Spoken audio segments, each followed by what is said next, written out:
Phillips, I'm the CEO of CEC Entertainment. For years, millions of families have visited our restaurants around the world, and you've trusted us to provide a safe and fun environment for your entire family. Over the past few months, our dining rooms, dance floors, and arcades have all been closed. Fatima, eat.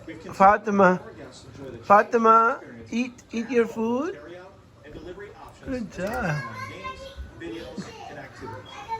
As we begin to welcome you back to our restaurants, I'd like to share with you our plans to ensure the safety of our guests and cast members. Fatima, you want to eat the cake? We will not reopen our doors because we're permitted. We're following the guidance of national health experts. Our teams are safety and sanitation procedures. And when we do reopen, Fatima, provide the safety Fatima.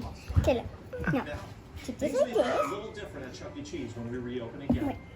When you arrive, a cast member will greet you at the kid check station.